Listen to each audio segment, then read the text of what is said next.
हमारे प्यारे बच्चों, मेरा नाम सत्यनारायण सिंह है। यशवंत सिंह तुम लोग जानते ही हो, 4 से 5 में आए हो। कुछ नए बच्चे भी जो आएंगे उनसे मेरा परिचय है। आज तुम लोगों को अपने देश यानी भारतवर्ष की दुनिया का स्वर्ग कहे जाने वाले राज्य का वर्णन करना है।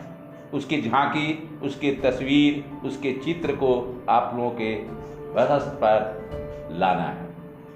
ये देखना है कि ये कश्मीर जो हमारे राज्य के उत्तर में स्थित है, इसके यहाँ के जो रहने वाले हैं, जो वासी है, वास्तव में वह किस प्रकार से अपन जीवन यापन व्यतीत करते हैं। चित्र के अनुसार तुम देखते हो कि पहाड़ है, पहाड़ के नीचे जो है कुछ वृक्ष हैं। उसके बाद उन वृक्षों का नाम हिरन है। हाउस बोट तुम लोग प्रायः जानते ही हो। नाव है जिसका नाम शिकारा है। उसके ऊपर जो है जिस चीज़ से हम लोग जो है उसको खेलते हैं वह जो है चप्पू है। फूल लदा हुआ है, बच्चे टोपी पहने हुए हैं और औरतें स्वेटर बुन रही है। क्योंकि वहाँ का मेन व्यवसाय है स्वेटर बुनना, ऊन का काम प्रायः वहाँ पर हुआ करता है। इसलिए हम लोग प्रसिद्ध भी है कि वहाँ का शाल, वहाँ का स्वेटर, कश्मीरी शाल और कश्मीरी स्वेटर, कंबल इत्यादि का भी हम लोग नाम लिया करते हैं।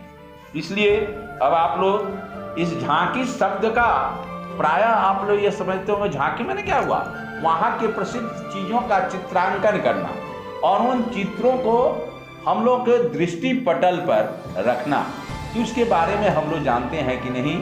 तो वहाँ के हर प्रकार की वेशभूषा, रहन सहन, खान पान जो है हमें दिखाई देता है, जिसके कारण हम लोग इन सब चीज़ों का अपने मन में जो है सोचते हैं कि वास्तव में हम कश्मीर तो गए नहीं हैं, लेकिन फिर भी ये चीज़ें वहाँ पर होती हैं। अब सामने कुछ प्रश्न आ रहे हैं, इन सब संबंधी इन प्रश्नों को मैं आंसर या उत्तर दे रहा हूँ। यह चित्र जो है हमारे भारतवर्ष के कश्मीरी राज्य का है, जो हाल ही में 370 वाला धारा हटाकर तभी राज्य का दर्जा दिया गया है, जो है राजधानी यानी कैपिटल शासन के अंतर्गत आता है।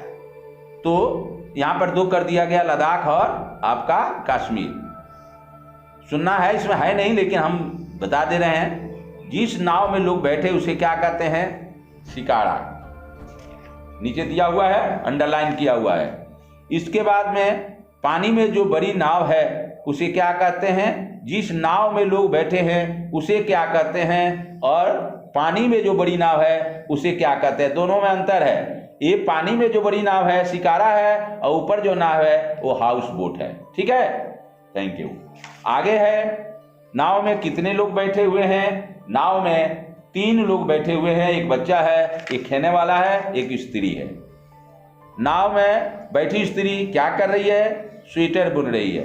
स्त्री ने जो लंबा सा कुर्ता पहना है उसका क्या नाम है? यह जो है समीज सलवार जो है जिसको बोला जाता है कश्मीर के ड्रेस में, वही पहनी हुई है। नाव में कितने बच्चे हैं? 1 बच्चे हैं। बच्चे और व्यक्ति ने सिर पर क्या पहन रखा है? टोपी पहन रखा है। चित्र में व्यक्ति किससे नाव चला रहा है? इस नाव का जो है चप्पू हम लोग अपने शब्दों में पतवार कहते हैं। ठीक है। नाव में क्या रखा है? नाव में फूल रखा हुआ है और लाद कर एक जगह से दूसरी जगह जा रहा है।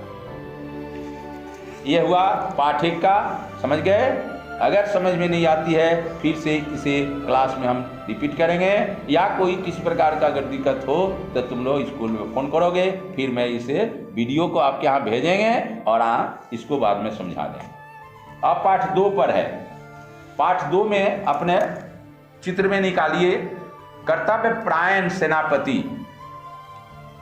प्रायः हर पाठ में कुछ न कुछ नए शब्द आते हैं। कर्तव्य परायणता और कर्तव्य परायण, ये शब्द जो है जिस व्यक्ति के लिए, यानी जो व्यक्ति अपने कर्तव्य को ठीक ठीक समय समय पर, सही समय पर अगर करता है, पूरा करता है, तो वही कर्तव्य परायण होता है।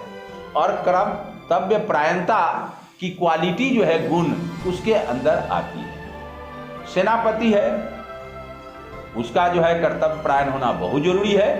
हम लोग अपने विद्यार्थी हैं तो हम लोग को भी अपने कर्तव्य पूरा करना है, हमें भी कर्तव्य परायण बनना है। शिक्षक हैं हम तो अपने कर्तव्य परायणता के द्वारा तुम लोग को कर्तव्य परायण बना सकते हैं, और हमें भी पहले अपने आप को कर्तव्य की पथ पर चलने को तैयार रखना।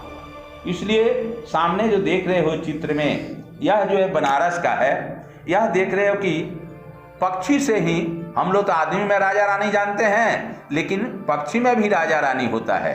यह प्रकृति की कैसी देन है, यह समझ में आ रहा है। ये मत समझो कि हम आदमी ही राजा रानी होता है और पक्षी नहीं होते हैं। कभी कभी तुमने सुना होगा कोयल रानी, कोयल को रानी बोला जाता है। सभी पक्षियों के अंदर उसकी बोली मीठी होती है, कोयल रानी बोला जाता है। इसी तरह से कौवे की रानी, नर और मादा, कौवा नर और कौई मादा, ये दोनों जो है बनारस के राजा के घर के पास से उड़ते हुए जा रहे थे। रास्ते में उस राजा के जो है, बनारस के राजा का रसोई घर पड़ा। हम लोग भी स्कूल आते हैं, विद्यालय आते हैं, रास्ते में बहुत सब लोग घर पड़ता है, होटल वगैरह पड़ते हैं, खाना जाला खान पान का सब ये गंध सुगंध आता है। तो हम लोग तो उस तरह का नहीं कर पाते हैं, लेकिन कहानी के रूप में इसमें वर्णन किया गया है। तो कौवा और कौई दोनों जा रहे थे। कवि ने जब रसोई घर के व्यंजन का स्वाद सुगंध पाई तो बहुत खुश हुई और अपने पति यानी मालिक से, कौवे से हट करने लगी कि यही रसोई घर का जो व्यंजन है, इसको मैं खाऊंगी तभी मैं आगे जा सकती हूँ, नहीं तो नहीं जा सकती। राजा जो है सोचने लगा, ये तो सामने रास्ते में बहुत बड़ी बातें हुई। बोले ठीक है चलो ना, रास्ते में बहुत अच्छे अच्छे होटल होंगे, खिला देंगे, इससे अच्छा अच्छा मिलेगा, कोई बात नहीं है। बोली लेकिन नहीं, मुझे यही खाना चाहिए। अब जानते ही हो, हम लोग के भी घर में है, हम लोग भी हैं, बच्चे हैं, स्त्रियां हैं, सब लोग हैं परिवार में। कुछ ना कुछ खाने के लिए कुछ हट करता है तो हम लोग को भी उसको देना पड़ता है, मनाना पड़ता है। इसलिए राजा ने अपने सेनापति को बुलाकर सारी बातों को बताया। सेनापति बहुत कर्तव्यपरायण था, वह और उनके आदेश का पालन करेगा। इसलिए बोला कि घबराने की जरूरत नहीं है, मैं उनके घर से उस व्यंजन के टुकड़े को लाकर मैं आपको संतुष्ट कर दूं। यह कहकर वह चला गया।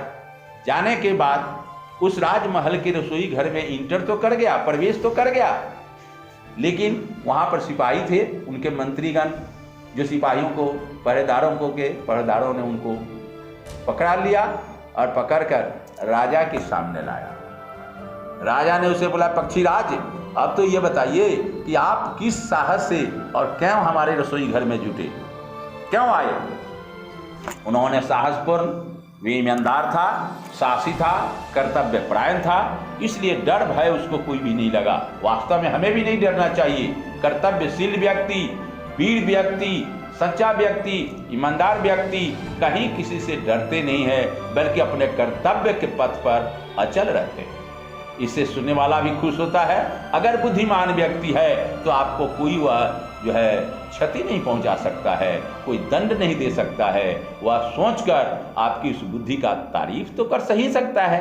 इसलिए कौवे ने साहसपूर्वक बताया कि देखिए सरकार, मैं तो एक पक्षी हूँ, तो मैं अपने सेनापति हूँ और मेरे राजा और रानी दोनों साथ में हैं। आपके बगल से रसोई घर से जा रहे थे, आपके रसोई घर के व्यंजन का सुगंध पाकर रानी हट करने लगी राजा से, जब मैं इसी व्यंजन को खाऊंगी तब मैं संतुष्ट होंगी। राजा ने मुझे बुलाकर कहा, तो कहने का मतलब राजा के आदेश का पालन करना मेरा कर्तव्य है, इसलिए सोचकर मैं आपके घर में आया। इस बात को सुनकर राजा बहुत प्रसन्न हुआ, खुश हुआ और उनके ईमानदारित्व और कर्तव्य परायणता को देकर उसे मुक्त कर दिया। वह ले जाकर इस प्रकार से अपनी रानी को उस व्यंजन से, स्वादिष्ट भोजन से संतुष्ट किया। कहने का मतलब यह है कि ये पाठ को पढ़ने से केवल हम लोग पाठ के और चित्र को देखेंगे ऐसी बात नहीं है। यह समझने की बात है कि वह सेनापति अपनी कितनी विपत्ति के साथ दूसरे के घर में ढुकना और किस प्रकार से वह निर्भय होकर उस राजा के सामने लाए जाने पर उत्तर दिया, ठीक उसी प्रकार से हमें कर्तव्य परायण होना चाहिए, ईमानदारी होना चाहिए, सत्य पथ पर चलना चाहिए। तब हम लोगों को कोई डर भय नहीं होता है। बच्चों, दुनिया की सारी बातें एक तरफ और इस पाठ की जो है बातें बताई जा रही है, जीवन के पथ पर हमेशा तुम्हारे पथ को प्रदर्शित करेगी। इसलिए इस पर विचार करना है और इस पाठ को पढ़कर आनंद भी उठाना है। इसके अंदर कोई प्रश्न नहीं है, लेकिन पूछने के लिए, समझने के लिए बहुत से प्रश्न हैं। अगर हम देंगे तो फिर क्लास चलेगा, तो उसमें हम फिर रिपीट करेंगे, इसको बताएंगे। तब तक आप लोग मन से पढ़िए, आनंद लीजिए और मेरी बात को जो है समझिए। और ये वीडियो आप लोगों को घर जाएगा, ध्यान से करिए और काम को कीजिए। थैंक यू, धन्यवाद।